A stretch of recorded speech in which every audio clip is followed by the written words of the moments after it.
तुमच्याबद्दलची अशी ती फार लोक कौतुकानं सांगायचे की तुम्हाला अहवाल वगैरे आले हाताशी की तुम्हाला ते वाचण्यामध्ये फार मजा येते, पण तुम्ही बाकी साहित्य बिहित्य याच्यापासून जरा लांब राहिलात. तर तुम्ही साहित्यविषयक पुस्तकं वगैरे वाचलीत का, वाचता का? एक आणि दुसरं असं की तुम्ही आयुष्यामध्ये सिनेमे किती बघितलेत? बघा, मी गोविंदाचा पाहिला, मी कुणाचाच पाहिला नाही. सिनेमा किती पाहिले?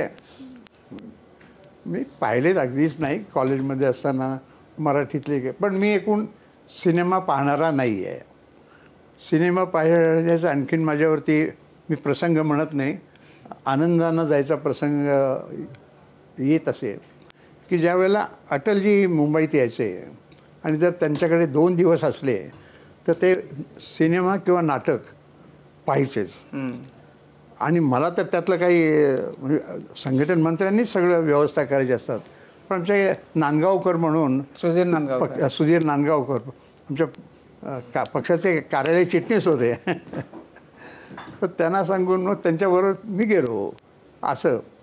पण मनापासून काही फार मी पाहत नाही. दुसरं काय?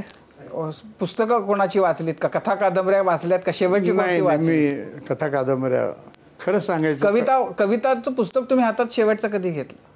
तर मला अटल बिहारी तर लिहित होते, मोदी पण लिहितात, पण त्यांचं मी भाषांतर केली ना. त्यांच्या पुस्तकं मराठी लेखकांनी भाषांतर केले. मोदींनी एक महाराष्ट्रातले एक वकील साहेब म्हणून तिकडे प्रचारक लक्ष्मणराव इनामदार लक्ष्मणराव, हां, त्यांचं मोदींनी चरित्र लिहिलेलं आहे. ते मोदींनी लिहिलेलं चरित्र 1985 साली लिहिलेलं आहे. पण महाराष्ट्रातलं ते असून महाराष्ट्रात झालं नव्हतं. मी त्याचं मराठीत भाषांतर. माझा तोच प्रश्न आहे की तुमचे नेते कविता लिहितात, तर तुम्हाला कविता वाचण्यासाठी